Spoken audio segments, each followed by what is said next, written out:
आज मैं आप लोग से एक आशीष साझा करना चाहती हूँ जिसका शीर्षक है करार का ना बुझने वाला दीपक, the unquenchable lamp of the covenant. शायद आप लोग में से कितने लोग को मालूम होगा कि यह छुटकारे की इतिहास नामक श्रृंखला की तीसरी पुस्तक का शीर्षक है। आज मैं परमेश्वर से कहना चाहती हूँ वे हमारे हृदय को खोले ताकि हम समझ सके कि क्यों परमेश्वर के जन ने इस पुस्तक का नाम ऐसा रखा। इस पुस्तक में लेखक प्रभु यीशु के वंशावली के बारे में बातें करते हैं और शीर्षक को मत्ती के पहले अध्याय के साथ जोड़ना चाहते हैं। हमारे परमेश्वर सच में महान है, इस ब्रह्मांड में सबसे ज्यादा, क्योंकि उन्होंने ही स्वर्ग और पृथ्वी की रचना की है। वो इतने महान है कि कई बार हमारे लिए ये जानना भी अहंकार पूर्ण हो जाता है कि वो कौन है ना? लेकिन हम भूल जाते हैं क्योंकि हम उन्हें पिता या पिताजी कहते हैं, ठीक है, लेकिन वो वास्तव में सबसे महान होने पर भी हम जो उनकी नजर में मिट्टी की धूल से भी कम है, हमें वो सबसे ज्यादा प्यार करते हैं क्योंकि उन्होंने सारे संसार से प्रेम किया कि उन्होंने अपने एकमात्र पुत्र को दे दिया जो स्वयं परमेश्वर थे और वचन थे, जिन्होंने देह धारण किया और हमारे बीच में वास किए ताकि वे हमारे साथ रह सके और हमें वहां ले जा सके जहां हमें होना चाहिए।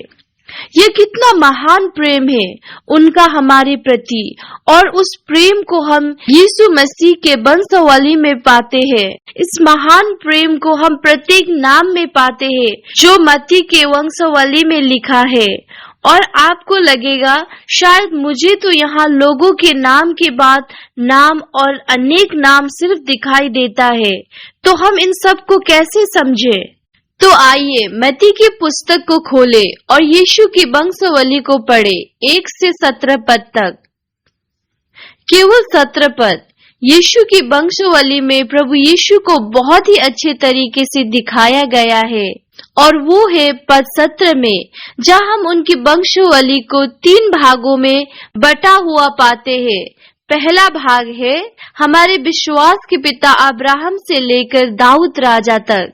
दूसरा भाग है दाऊद से लेकर इजराइलियों का दुखद निर्वासन बेबीलोन की ओर, और तीसरा भाग है इजराइलियों का बेबीलोन की ओर दुखद निर्वासन से लेकर प्रभु यीशु मसीह के समय तक। आइए पहले भाग को देखते हैं, क्योंकि तीसरा पुस्तक वास्तव में प्रभु यीशु के वंशावली को बयां करती है और हम लोग सच में आशीषित है इस पुस्तक को तीसरी किताब के रूप में छुटकारा का इतिहास श्रृंखला में पढ़कर, क्योंकि यह केवल 5 पदे हैं जो पूरे एक किताब में विस्तार से बताया गया है, जहां हम परमेश्वर के प्रेम को महान और अनंत प्रेम के रूप में जान सकते हैं। तो पहले भाग अब्राहम से दाऊद तक है, और यह अब्राहम के जन्म से लेकर इजराइल के इतिहास बयां करती है, और इजराइल के जन्म से लेकर दाऊद के तानाशाही राज तक होता है 1003 ईसा पूर्व। जब दाऊद सारे राष्ट्र को राज करने लगा था, वो एक लंबा समय था जो 1163 साल तक चला, और कोरियन साम्राज्य की तुलना से भी अधिक लंबा समय था क्योंकि वो केवल 500 साल चला, ठीक है। तो हम देख सकते हैं कि कितना लंबा समय है ये, लेकिन यह विशाल इतिहास केवल 5 पदों में समेटकर बनाया गया है, मत्ती के अध्याय 1 का 2 से 6 पद तक। और इन 5 पदों में यह 14 लोग शामिल हैं। पहली अवधि Ibrahim, Isaac, Yakub, Yahuda, Perez, Hezron, Ram, Amon, Nason, Salmon, Boaz, Obed, Yishai और राजा दाऊद। यह पहला पीरियड है। आइए इस पर थोड़ा अधिक नजर डालें। इब्राहिम से डेविड तक का यह पहला काल, यह वंशावली का यह भाग शुरू होता है किसके साथ? इब्राहिम। और किसके साथ समाप्त होता है? डेविड, चूंकि परमेश्वर ने इब्राहिम के साथ अपनी वाचा स्थापित की है, और जैसा कि हम आज अपने आरंभिक पद में पढ़ते हैं, परमेश्वर भी डेविड के साथ वाचा स्थापित करता है। हम कह सकते हैं कि इस प्रथम अवधि को परमेश्वर की वाचा की अवधि के रूप में जाना जाता है। आप शायद सोच रहे होंगे कि इज़राइल के इतिहास के साथ परमेश्वर की वाचा का क्या संबंध, और परमेश्वर की वाचा का मेरे साथ क्या संबंध। मुझे यकीन है कि आप अभी यहाँ हैं क्योंकि आप अपने जीवन में परमेश्वर का कोई ना कोई वाचा पूरा होने की आशा में है। ठीक है, आइए उसके बारे में सोचें। लेकिन यह बहुत ही दिलचस्प है क्योंकि यह अवधि परमेश्वर की वाचा के साथ शुरू और समाप्त होती है। परमेश्वर कहते हैं, मेरा वाचा एक दीपक है। इतिहास के हर काल में परमेश्वर की वाचा दीपक थी। तो हमें यह बात याद रखनी होगी, जब भी आप दीपक शब्द सुने, आपको दीपक की आवश्यकता कब होती है? जब बहुत अंधेरा होता है। इसलिए जब भी आप दीपक की अभिव्यक्ति सुने तो जान ले कि समय गहन अंधकार में है, वो समय जो हमें वास्तव में पसंद नहीं है। तो प्रभु यीशु की वंशबलि का काल हमें क्या बताता है? यह बताता है कि चाहे जितना भी घोर अंधकार क्यों ना हो, यह परमेश्वर का दीपक, परमेश्वर का वादा, वो करार जो परमेश्वर ने आप और मेरे साथ बांधा था, वो कभी नहीं बुझेगा। क्यों? क्योंकि यह करार कोई मामूली करार नहीं है। क्योंकि हम जानते हैं यह परमेश्वर का करार है, और परमेश्वर बाइबल द्वारा कहते हैं, मेरा करार एक वाचा से बना हुआ है जो मैंने तुम्हें दी है। क्योंकि परमेश्वर का वाचा या वादा कभी अधूरा नहीं होता, और हम जानते हैं कि वो अवश्य पूरा होता है। परंतु परमेश्वर यहाँ एक बात पर जोर दे रहे हैं कि यह मेरा शपथ है जो कभी ना टूटेगा। तो आइए शपथ की सामर्थ्य को देखते हैं। परमेश्वर कहते हैं, जो उन्होंने एक बार कह दिया वो नहीं बदल सकता।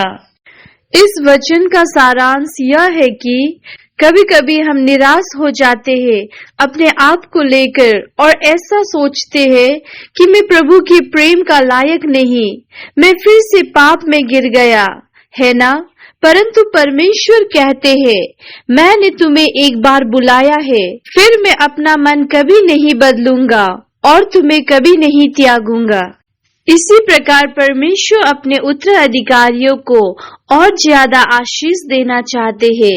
मतलब हम लोग उस प्रतिज्ञा के अधिकारी हैं। उनका उद्देश्य कभी बदलता नहीं है। यदि परमेश्वर ने आपको बुलाया है तो वो निश्चय आपके जीवन में पूरा करेगा। आमीन। क्योंकि उन्होंने अपना वचन दिया है। ये इब्रानी 6 अध्याय के 17वां पद में है। आइए पढ़ते हैं। 17।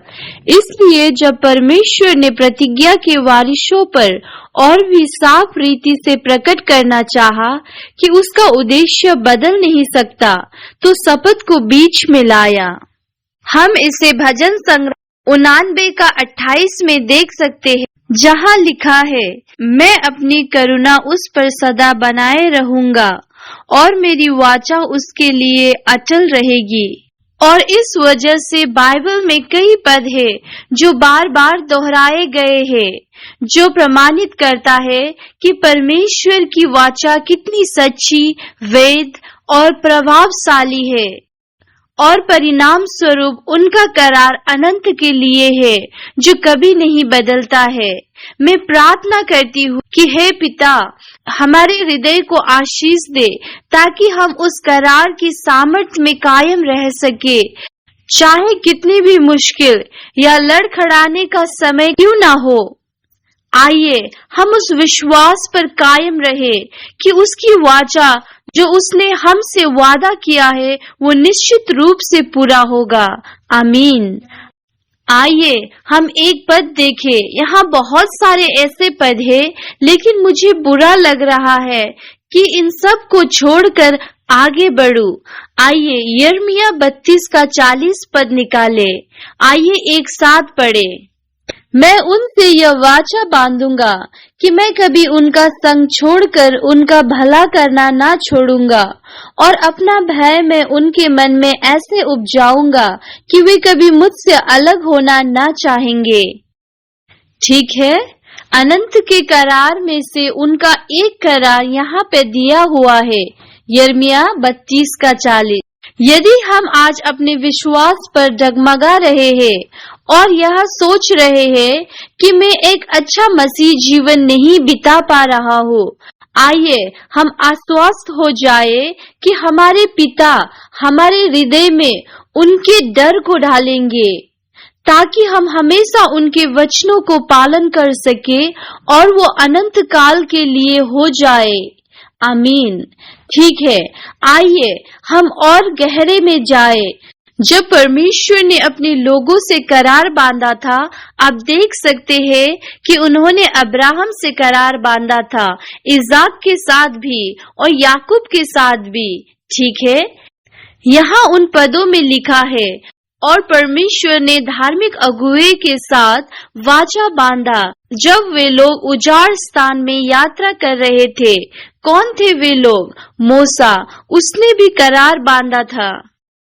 लेकिन वो बस करार नहीं था, वो परमेश्वर के साथ एक शपथ था।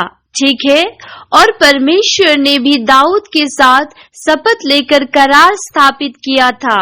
और हम यह भी देख सकते हैं कि परमेश्वर अपना करार यानी प्रतिज्ञा हमें प्रकट करने के लिए कार्य कर रहा है, जो उन्होंने शपथ के साथ हमें दिया है। और इसलिए इस धरती में कोई भी ऐसा शक्ति नहीं जो परमेश्वर के करार के विरुद्ध खड़ा हो सके। आमीन। उन्होंने जो वादा किया है हमसे, वो अवश्य पूरा होगा, चाहे जितने भी घोर अंधकार क्यों ना हो जो हमारे रास्ते पे आए, या हमारे व्यक्तिगत जीवन में परमेश्वर का कार्य पूरा करने में बाधा हो, या हमारे देश का इतिहास में या इस दुनिया में कोई भी ताकत परमेश्वर के वाचा के विरुद्ध विजय नहीं हो सकता, क्योंकि परमेश्वर ने शपथ के साथ अपना वाचा स्थापित किया है। आइए इस सत्य को जांचे और देखें। प्रभु यीशु की वंशावली में जो ये 14 पीढ़ियां है, फिर से इजरायलियों ने उस समय में अनगिनत पाप किए, अब्राहम के समय से लेकर दाऊद के समय तक, और उन्होंने परमेश्वर के हृदय को बार बार तोड़ा। उदाहरण के लिए हुसोरान, राम, अमीनादाब और नसरोन के बीच हम जानते हैं कि वे लोग 400 साल तक मिस्र की गुलामी में थे। ठीक है, 430 साल तक मिस्र में सहयात्री थे। उन लोगों ने परमेश्वर की आराधना नहीं की, परंतु उन्होंने मूर्ति पूजा किया, क्योंकि वे दास थे। उनके पास चुनाव करने का शक्ति नहीं था, और उन 40 साल के दौरान उजाड़ स्थान पे उन्होंने परमेश्वर पर विश्वास नहीं किया, इसलिए वे आत्मिक अंधेरे में थे 340 साल के न्यायकर्ता के समय तक। ठीक है, उन लोगों ने परमेश्वर के हृदय पर कील ठोके मूर्ति पूजा द्वारा, और जो उन्हें ठीक लगा वही किया, परंतु बारंबार उनके द्वारा पाप होने पर भी क्या परमेश्वर ने अपने लोगों को छोड़ दिया?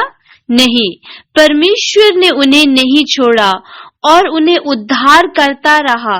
अब्राहम से लेकर दाऊद के समय तक शैतान के हिंसक आक्रमण होने पर भी वह वचन का दीपक नहीं बुझा सका, बल्कि यह बिना अंतहीन रूप से जलता रहा यीशु मसीह के आने तक, जो वादा किया हुआ मसीहा है।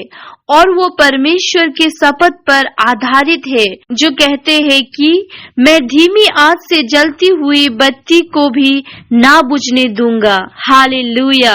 कई बार मुझे ऐसा महसूस होता है कि इस अंधेरे ने हमें चारों तरफ से घेर लिया है, और मुझे ऐसा महसूस होता है कि मेरा दीपक बुझने ही वाला है और वो बहुत ही छोटा होते जा रहा है। क्या आपने ऐसा महसूस किया है? आइए इस वचन को एक साथ पढ़ें कि परमेश्वर ने ऐसे हालात में हमें क्या प्रतिज्ञा किया है। यशाया 42:3। कुचले हुए नरकट को वो ना तोड़ेगा और ना टिमटिमाती बत्ती को बुझाएगा, वो सच्चाई से न्याय चुकाएगा। आमीन। और शपथ की यह वाचा हमें याद रखनी होगी। यह केवल उन लोगों पर लागू नहीं होती जो हजारों साल पहले रहते थे, ठीक है। बाइबल में 1 कुरिन्थी 10:11 पद विशेष रूप में कहता है कि यह अंत समय में रहने वाले हमारे लिए लिखा गया था, और वो वाचा भी जो यीशु के प्रथम काल में इन 14 पुस्तकों के दौरान जो बनाई गई थी, उनके लिए सिर्फ नहीं पर हमारे लिए था। और आइए व्यवस्था विवरण अध्याय पर एक नजर डाले, 29 का 14 और 15। 14वां पद, फिर मैं इस वाचा और इस शपथ में केवल तुमको नहीं 15 परंतु उनको भी जो आज हमारे संग यहाँ हमारे परमेश्वर यहोवा के सामने खड़े हैं और जो आज यहाँ हमारे संग नहीं साझा करता हो। मूसा ने हमें समझाया है कि यह करार जो शपथ के साथ परमेश्वर ने स्थापित किया था, सिर्फ उनके लिए नहीं था। आइए पढ़े। वे लोग कौन हैं जो आज हमारे साथ खड़े नहीं हैं? वे अवश्य वे लोग हैं जो भविष्य में आने वाले हैं, और वो विश्वासी लोग हैं जो प्रभु यीशु पर विश्वास करते हैं, जो संसारिक यहूदियों के बीच में आत्मिक लोग होंगे और जो सच्चे इजरायली होंगे, अब्राहम के आत्मिक वंशज जो उस वंशावली में जाएंगे, अब्राहम के वंशज या प्रभु यीशु के वंशावली में। मत्ती 1 में हम यह पढ़ते हैं, जैसा कि हम देख पा रहे हैं मत्ती 1 में, और जैसा कि हम देख पा रहे हैं यह करार जो इजरायलियों के साथ बंधा हुआ था, प्रभु यीशु के आने पर अनंत के लिए बन गया। जब तक परमेश्वर का राज्य अनंत पूर्ण न हो जाए, तब तक सस्वस्थ रूप से प्रभावित रहे। आइए इस धारणा से आगे बढ़े कि इस पृथ्वी में कोई ताकत नहीं है जो परमेश्वर की वाचा को पूरा होने से रोक सके, ठीक है। और जैसा अंधकार और शैतान का हमला हम पर हर दिन आता है, हमें ऐसा लगता है कि हम अयोग्य हैं, उनके संतान होने के लायक नहीं, और पिता परमेश्वर के साथ हमारा संबंध को लेकर भी हम असुरक्षित महसूस करते हैं, और अपने पहचान को लेकर भी कि हम सच्चे मसीहा है या नहीं। लेकिन हमें यह बात याद रखनी है कि परमेश्वर ने हमें पहले चुना है, और यहाँ प्रत्येक व्यक्ति के जीवन को गौर से देखने पर हम वंशावली में बार बार निश्चित होने में सक्षम है कि सब कुछ प्रभु के इच्छा अनुसार पूरा हो रहा है। याद रखिए, परमेश्वर की महान चुनाव के अनुसार, ठीक है। तो आइए हम इस पर नजर डालते हैं। ये हमें दिखाता है कि उद्धार हमारे कर्मों द्वारा हम हासिल नहीं कर सकते, और हमारा उद्धार हमारे धन या शक्ति या इज्जत या हमारे पढ़ाई या हमारे क्षमता द्वारा नहीं आती, परंतु संपूर्ण रूप से परमेश्वर के अनुग्रह से ही मिलती है। उदाहरण के तौर पर यहाँ वंशावली को ही ले ले, क्योंकि यहूदी लोगों का अधिकार केवल पहलौठे तक ही सीमित है। लेकिन आपको पता होगा कि इस वंशावली में बहुत सारे लोगों को पहलौठे ना होने पर भी वो अधिकार मिला, ठीक है। जैसे कि इसाक जो पहलौठा नहीं होने पर भी उसे अधिकार मिला, क्योंकि पहलौठा इस्माइल या याकूब थे, और यहूदा और परेज जुड़वा भाई थे। इनमें से कोई पहलौठा नहीं था, मतलब इतने योग्य नहीं थे कि उनके नाम वंशावली में लिखा जाए, परंतु परमेश्वर के सार्वभौमिक चुनाव के द्वारा इन व्यक्तियों को प्रभु यीशु के वंशावली में शामिल किया। इसका मतलब यह नहीं कि हम कौन हैं या हमने क्या किया, परंतु मुख्य बात यह है कि परमेश्वर ने हमारे लिए क्या किया। ठीक है, इसलिए मैंने इस अद्भुत बात को यूहन्ना 15 अध्याय के 16 में जोड़ा, जहाँ पर प्रभु यीशु कहते हैं कि तुमने मुझे नहीं चुना परंतु मैंने तुम्हें चुना और नियुक्त किया ताकि तुम जाओ और फल लाओ। इसलिए परमेश्वर हमें चुनते हैं। हमारे अतीत, वर्तमान या भविष्य को देखने के बावजूद भी उन्होंने हमें चुना। मुझे यकीन है जो अच्छा कार्य उन्होंने हमारे जीवन में शुरू किया है वो अवश्य वे पूरा करेंगे। आमीन। और इफिसी अध्याय 2 का 8 और 9 पद इस प्रकार कहता है, क्योंकि विश्वास के द्वारा अनुग्रह ही से तुम्हारा उद्धार हुआ है और यह तुम्हारी ओर से नहीं वरन परमेश्वर का दान है। 9 और न कर्मों के कारण ऐसा न हो कि कोई घमंड करे। और फिर तीतस 3 अध्याय का 5वां पद, तो उसने हमारा उद्धार किया और यह धर्म के कामों के कारण नहीं जो हमने अपने आप किया, पर अपनी दया के अनुसार नए जन्म के स्नान और पवित्र आत्मा ने हमें नया बनाने के द्वारा हुआ। फिर आप इस वंशावली में बहुत अनोखे लोगों को भी देख सकते हैं। परमेश्वर ने उस वंशावली के परंपराओं को भी तोड़ा, महिलाओं के नाम शामिल करके जो एक गैर यहूदी थी। और उतना ही नहीं, उन्होंने इस वंशावली में अन्य जाति के औरतों को भी शामिल किया जो लोग इजरायली नहीं थे और जिन्हें यहूदी घृणा की दृष्टि से देखते थे। वो कौन थे? तामार, जिसने महसूस किया विश्वास की यह वंशावली रुक नहीं सकती और इसलिए उसने एक भयंकर कार्य किया अपने ससुर यहूदा के साथ। ठीक है, मैं इसके बारे में ज्यादा बताना नहीं चाहती, इसे आप बाद में पढ़ सकते हैं और मुझे यकीन है हम लोग इसके बारे में आगे पढ़ेंगे यदि आपने अभी तक इसे नहीं पढ़ा है। ठीक है, और यहाँ राहब का भी नाम आता है।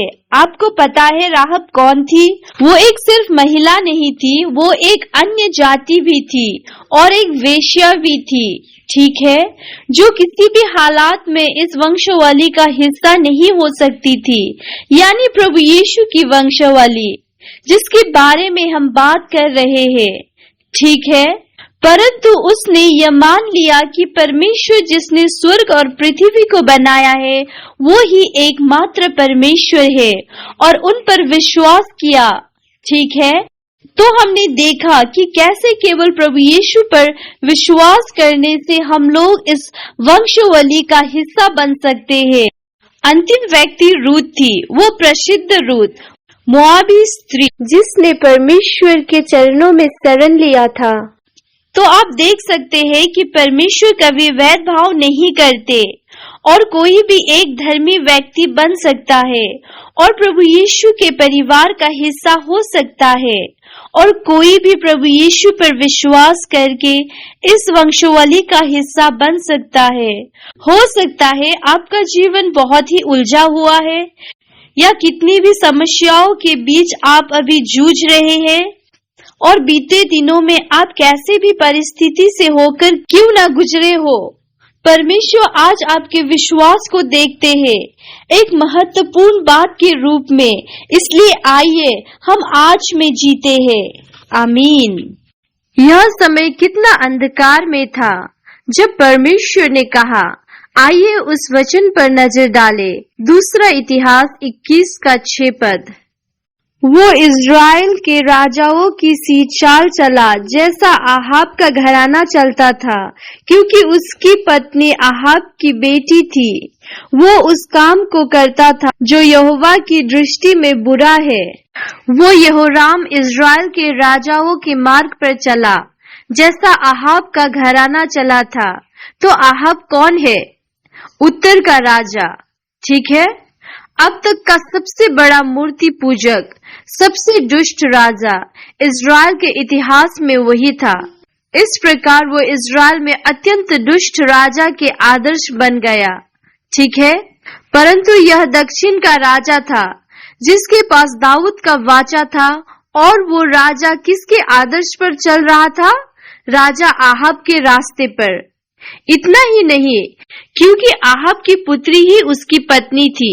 और आहाब की पुत्री कौन थी? जिसने भी छुटकारा का इतिहास को पढ़ा है उन्हें यह मालूम है आहाब और इजबेल के पास कौन था? अतलाया। यह उस समय की बात है जब उत्तर दक्षिण यहूदा के दक्षिणी राज्य में दुष्टता अपने चरम सीमा पे थी, जिसके कारण वो बीज जिसने मसीहा आने वाले थे पूरी तरह से नाश हो चुका था। उसके बावजूद भी परमेश्वर ने क्या कहा? परमेश्वर इच्छुक नहीं थे दाऊद के घराना को नाश करने के लिए, जिसका कारण था उनका अपना करार, उनका अपना वाचा। मैं प्रार्थना करती हूँ कि हम लोग ये जाने कि यह करार इतिहास से लेकर अब तक यानी यीशु के समय से होकर हम तक पहुंचा, क्योंकि यह करार प्रभु यीशु की आने के बारे में है। ठीक है, उत्पत्ति 1 अध्याय का 1 में आदि में परमेश्वर ने आकाश और पृथ्वी की सृष्टि की, जिसके कारण यह पूरी बाइबल खुल गया। आइए हम अपने अतीत को पकड़े न रहे, या जो भी कुछ गलतियां हमने की है वो फिर से हमें अपने अतीत में लेकर न जाए। आइए हम याद करें कि प्रभु यीशु ने हमारे सारे गलतियों को माफ कर दिया है और आगे बढ़ते हैं।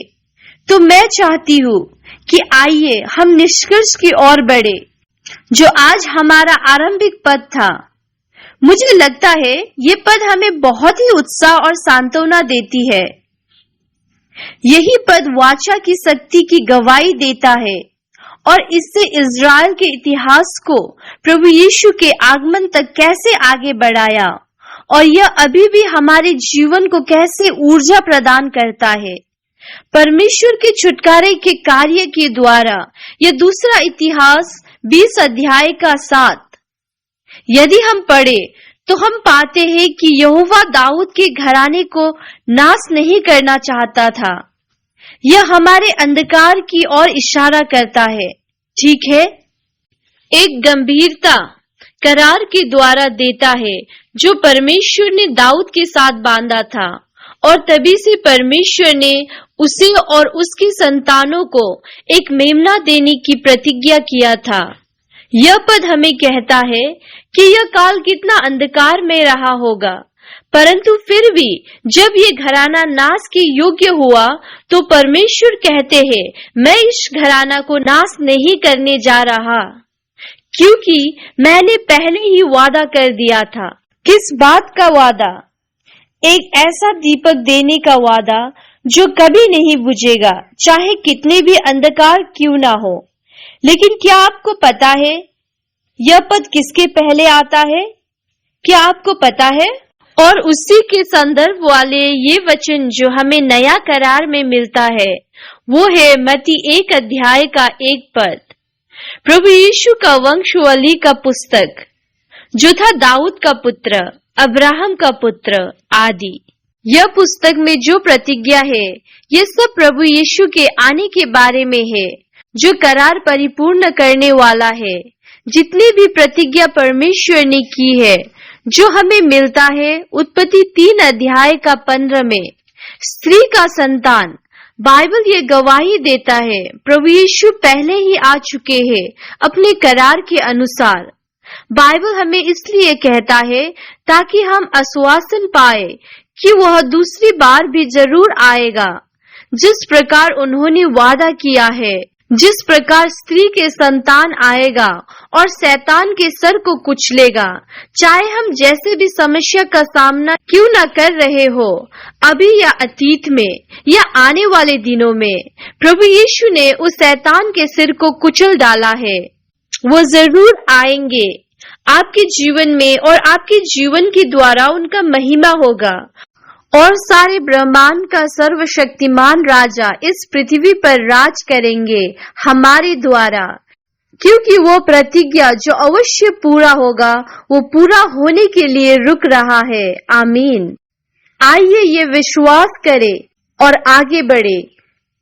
मैं बहुत ही कठिन हालात के बारे में सुन रही हूँ जो हमारे चारों तरफ है, और इस वक्त कोरिया ऐसा जगह है जो दूसरे देश के मुकाबले में काफी सुरक्षित है। ठीक है, कभी कभी हम शिकायत करते हैं कि चाइना में बहुत सारे लोगों को टीका लगाया गया, परंतु हमारे बारे में क्या? यह सरकार बहुत ही नाकारा है, यहाँ वहाँ और बहुत कुछ। लेकिन बहुत सारे ऐसे देश हैं और जो हम अपने पास्टरों के मुंह से सुनते हैं कि वे मदद मांग रहे हैं कि हम किसी भी तरह उनकी मदद करें।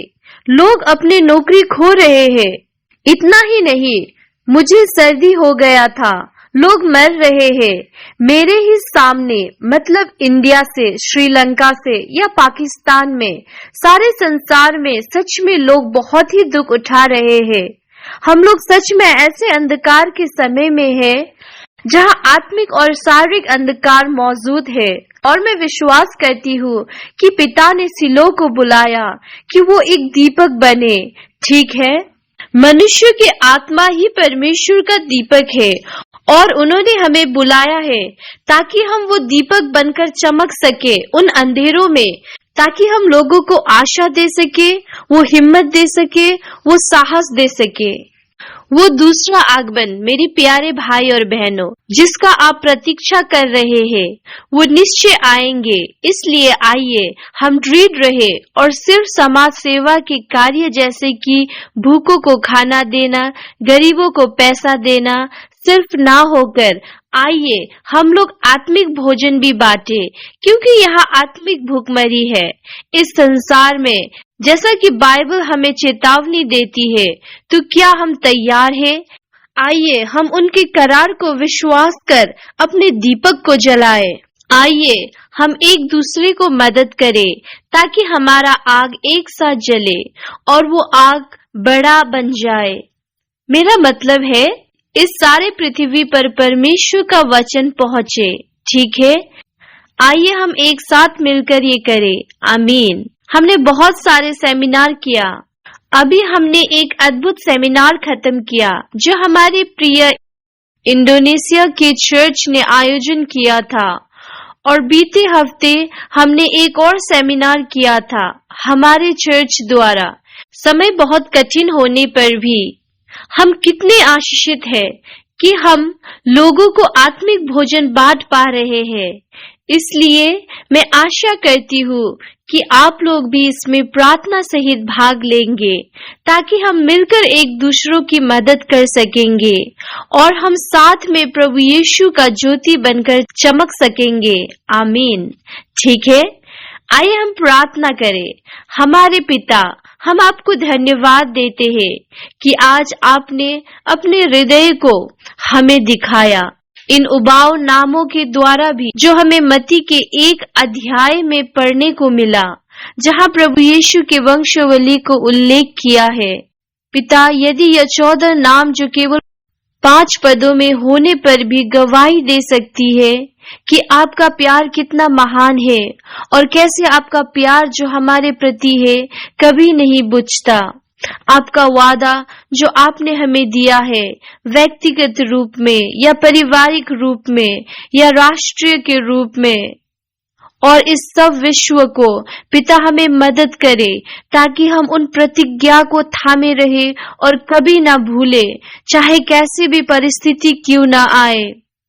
हमें मदद करे ताकि हम आपके करार को थामे रहे, और हम प्रार्थना करते हैं कि हम चमक सके घोर अंधकार के बीच में उन 10 कुंवारियों की तरह, और अपना दीपक लेकर बाकी दुनिया को भी रोशनी दे सके जब हमारा दूल्हा यीशु मसीह आएंगे।